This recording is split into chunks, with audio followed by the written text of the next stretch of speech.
Hi everyone, in this video we're going to look at the Fourier series analysis technique, why it's useful, and how we can determine the Fourier series coefficients. So the Fourier series is a way of representing signals as a linear combination of complex exponentials. Now why would this be useful? Recall that because of the superposition property, the response of an LTI system to any input consisting of a linear combination of basic signals is the same linear combination of the individual responses to each of those basic signals. If a complex exponential e to j omega t is passed into an LTI system, then the output of the LTI system would be the frequency response function h j omega applied at the omega of the complex exponential times the same complex exponential again, e to j omega t. Or similarly, if I have cosine of omega t plus phi passed into the same LTI system, then the output would be the magnitude of h to j omega times cosine of omega t plus phi plus the angle of h to j omega. Then by linearity, if a linear combination of complex exponentials is passed into the LTI system,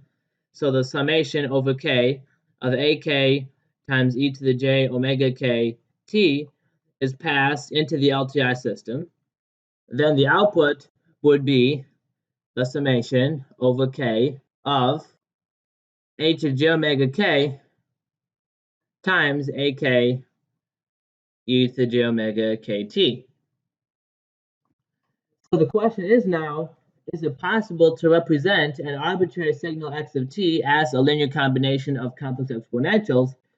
Because if we can, then evaluating the output y of t is simple. All we would have to do is use linearity of LTI systems to find the output.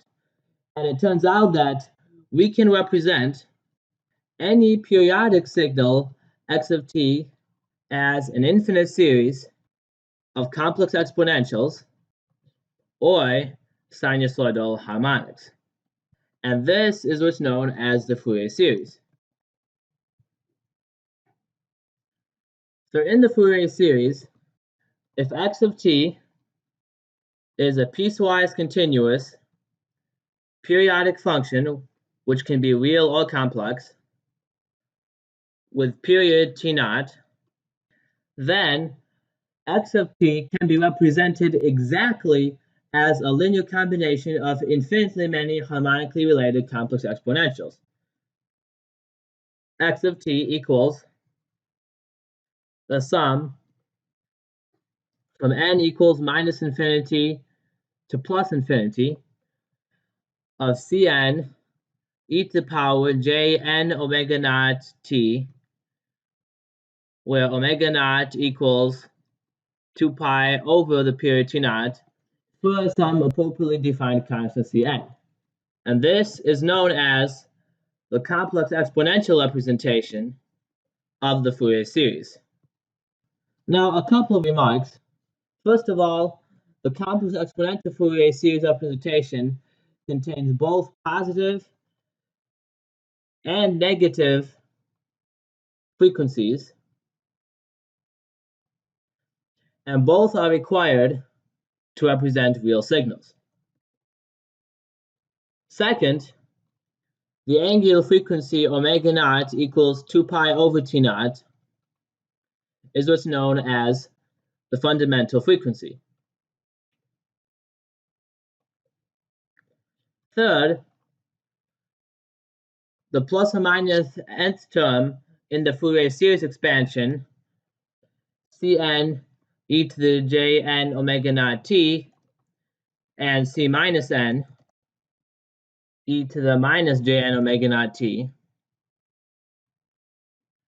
These two terms involve complex exponentials with frequencies n omega naught and minus n omega naught, and plus or minus n omega naught is called the nth harmonic. Fourth, we call the term corresponding to n equals 0 the DC term, which is simply C naught e to the j omega naught t equals C0. And fifth, in order for a periodic function x of t to have a Fourier series representation, x of t must satisfy the Dirichlet conditions, which we'll discuss in a later video. Now let's look at how we can actually determine the complex exponential Fourier series representation of a continuous time periodic signal. So let's start with the complex exponential representation of the Fourier series. We have x of t equals the summation from n equals minus infinity to plus infinity of Cn e to the power jn omega naught t. If we multiply both sides by e to the minus jk omega naught t, then we get x of t e to the minus jk omega naught t equals the summation from n equals minus infinity to plus infinity of Cn e to the jn omega naught t times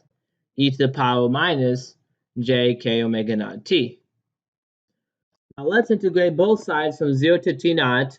where t naught equals 2 pi over omega naught. So the integral from 0 to t naught of x of t e to the minus jk omega naught t dt equals the integral from 0 to t naught of this summation from n equals minus infinity to infinity of Cn e to the jn omega naught t times e to the minus jk omega naught t, and then this whole thing dt. Interchanging the order of the integration and the summation, we have this equals the sum from n equals minus infinity to infinity of Cn times the integral from 0 to t naught of e to the power j times n minus k omega naught t dt. So we need to evaluate the bracketed integral inside the summation here, and we'll do this by looking at two cases, when n equals k and then n does not equal k. Case 1, when n equals k, this integral becomes the integral from 0 to t naught of n minus k, which is 0, e to 0 is 1, so the integral from 0 to t naught of 1 times dt, which equals t naught. And case 2, when n does not equal to k, then the integral from 0 to t naught of e to the power j n minus k omega naught t equals e to the power j times n minus k omega naught t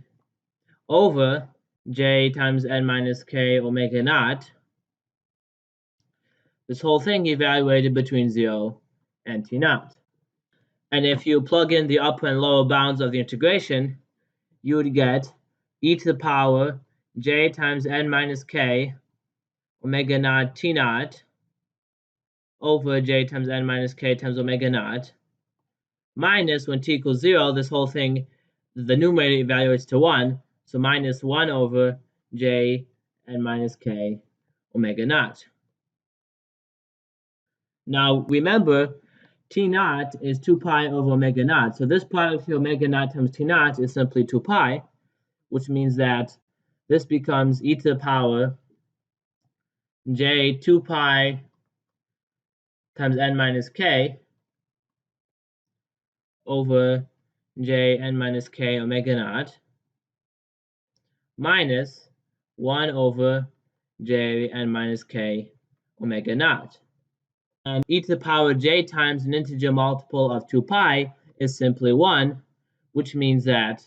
this expression evaluates to 1 over j n minus k omega naught minus 1 over j times n minus k omega naught, and those cancel out and we get 0. So if we put these results back into the equation, we get the integral from 0 to t naught of x of t e to the minus jk omega naught t dt equals the sum from n equals minus infinity to plus infinity of Cn times T naught if n equals k, or 0 if n is not equal to k.